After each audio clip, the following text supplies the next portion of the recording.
Ladies and gentlemen, please meet our 2022 Statesmanship honorees. Tim, it's great to have you in my office here. Thank you, Shelley. Great it's to be great here. to serve with you, and we do have a lot in common. We do. West Virginia and Virginia are we're one state at one point. You also have a degree from University of Virginia, so I do. we kind of claim you a little bit. I do. So anyway, what would you say inspired you to public service? Public service broadly, I mean, I think it was probably my upbringing and my parents' example and the Jesuits who educated me that made me decide I want to help others. But in terms of elected office, I got mad at my city council. And I just kind of thought, and this is probably the way a lot of people start, like, I think I can do better than this guy. So it was just watching my own local community be divided and naively thinking, 28 years ago now, that I could be a bridge builder. That's what started this all. And it's been an amazing ride. You have a fascinating story. So how did you get started in public service? I have a similar story to your wife. Yes, yes. Well, I was raised in politics. My dad was a member of Congress for 12 years, a World War II veteran. And then he was governor of West Virginia for 12 years. And he and my mom were a team. I mean, they did, these were the days when really, they left us at home for weeks at a time to campaign because it wasn't so easy back then. But we really got to enjoy Washington. We also got to enjoy seeing the astronauts first come in for the first time. That was in the 60s and 70s. But most importantly, I think, was just seeing the impact that they both had, and most especially my dad, on individual lives. Big ways, like my dad created, kindergarten back in the day, and he gave teachers raises, and he did a lot of really innovative things. But as I look back on it retrospectively as an adult now, and them being gone, I realize all the things that they did for individuals, whether it's the lights on the baseball field, whether it's helping somebody immigrate into this country and join their family, help somebody adopt, find their son in Vietnam. These are the kinds of stories I get every day out in West Virginia. People tell you about and I realize that's where my attraction is to public service. It's, the big things are wonderful and important and great and all of that, but it's the things that impact the people that you live around in your community, and I can think of my state as my community, are what really compelled me to go to public service. I knew some people that were involved at that level, and I didn't think about it particularly for me until I had an experience that said, I could really make a difference. I'm sure you've done the same thing. You say, saw someone that could say, I put this into, and sometimes it's you're going after something, not really knowing it's going to happen. But that's what inspired me. Some examples of people. There weren't that many examples for women, though. That's right. They were very few. So it was an unusual situation. But I also watched other women. I'm sure you did the same thing. We try to be good role models, right? Yeah. Well, and in my case, it came from my family. Both my parents were involved in city politics, and really, and I worked for a mayor, but. And my parents' brand of politics was not, they didn't write omnibus legislation. What they did was minister to their community. So our kitchen table was a place where they gathered and so forth. And, so I was always engaged and involved, but I had never run for office until I ran, for the Congress. So for me, it was like a steep learning curve. But as I watched my folks, I realized that what they were doing was that this was about making government work for people and advocating for people. Government plays such an enormous role in people's lives, and sometimes people don't even understand that. And our job is to make them understand. But and I know, Kay, that you don't govern from the extremes.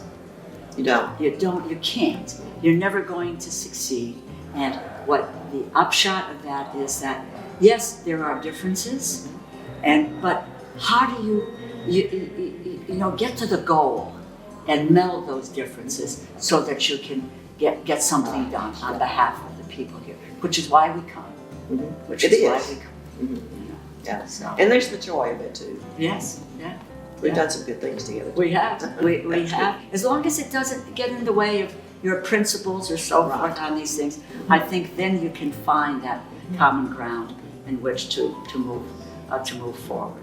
And I mean, that's got to be our goal. We have an opportunity to bring people along and to bring young women along and enter this field. And the issue is about how we do inspire, young people to get engaged and involved. A lot of it, I think, is by being role models for folks. I don't know how you feel about that, but I think we have an obligation, Right. to bring people into it. We should be reaching out. And so I watch for young women that are doing something and they'll say, like, how'd you get elected, whatever. I said, well, why don't you do this? And it's a wonderful experience to do that and reach out to someone and say, you can do this. Why don't you? It doesn't mean they'll stay in politics forever, but they understand it. They understand what's going on. Trying to do. It's about education and civics education. And the data shows that if there is good civics education, young people get engaged, involved. They'll care about politics. They're more willing to have a conversation in which they're listening to someone else, rather than being at polar opposites. Hey, let me ask you this, and this is a hard question, because when I ask you, a million names will come to mind. But if you like one example of statesmanship, as a statesman or woman, who do you think of? Well, with the recent passing of Orrin Hatch, I'm gonna name Orrin. He obviously longevity of his service. I was lucky enough to serve with him, and you served with him longer than I did. Was he the longest serving Republican in the history of the United States? Yes, Yeah. yes. And if you look at his background, for some time in his youth, he was a steel worker. He was a member of a union. He was raised in very meager circumstances. But he was always sort of, in my view, very respectful of the institution and respectful of everybody else's opinions. Yep. A good partisan when he needed to be. But and in his bios, you can read in his obituaries, you can read where he worked with Senator Ted Kennedy quite a bit. Right. And he did the Americans with Disabilities Act, really monumental pieces of bipartisan legislation. So I have an easy one. So my father-in-law, Linwood, was the first Republican governor of Virginia, my wife's dad. And he just died at age 98 a couple months ago. Lynn was born in Big Stone Gap, Virginia in 1923. So coal fields of Appalachia. Very unusual guy for his time. He absorbed growing up that others in Virginia looked down upon Appalachians, hillbillies, or whatever they call them. And he hated that notion that, because I'm from here, people may look down on me. And because of that, he developed a real passion for racial justice, that African Americans shouldn't be mistreated. So he created the modern Republican Party in Virginia. There was a one-party state, came back from World War II. He was in the Pacific in the submarine, and there was only one party. And he was like, well, wait, I was fighting for democracy, and I'm coming back to a one-party state. So he slowly built the Republican Party, and this was his record. He ran for the legislature in 1955 and lost. He ran for the legislature in 1957 and lost. He was the Republican nominee for governor in 1965, because why would anybody else accept the nomination, and lost. He ran for governor in 1969 and won. And he was the first Republican governor in the modern era. He promptly integrated Virginia public schools and infuriated everybody. So it's a one-term governorship. So his 4 years ends, and he's built the modern Republican Party, but now he's a persona non grata sort of in both parties. The Democrats didn't like him because he busted up their monopoly. The Republicans were mad at him because of school integration. He tried to run for the Senate in 1978, and in a Republican Party, in the party that he built, he finished 3rd out of 4 in the primary. Oh, wow. And that was it. So he ran 5 times in his life, and he won once. But when he was governor, he used it for good. And when he died in October, the tributes to him, what a fantastic governor. Everybody that didn't like him when he was governor now had come around to him. So I just think he taught me a lot about trying to stick to principle. And also the win-loss record matters less than when you have the opportunity, what do you do with it? And we really miss him, but he just, what a tremendous influence. And now, introducing our 2022 corporate honoree, Allianz SE. Finally, it has become clear for almost everybody that climate change is putting our livelihood at risk. We can still turn the tide, but only if we act now. So it is a huge challenge to create prosperity for a growing population, while at the same time trying to address climate change.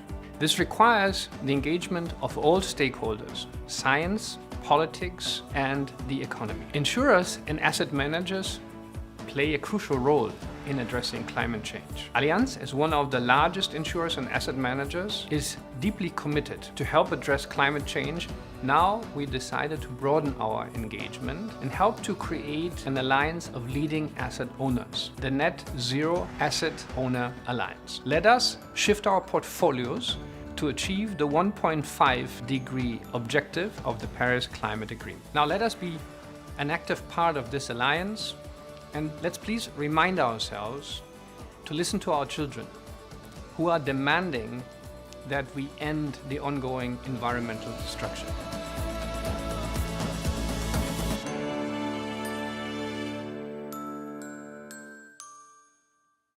Now please welcome to the stage FMC's president, Charles Bustany of Louisiana.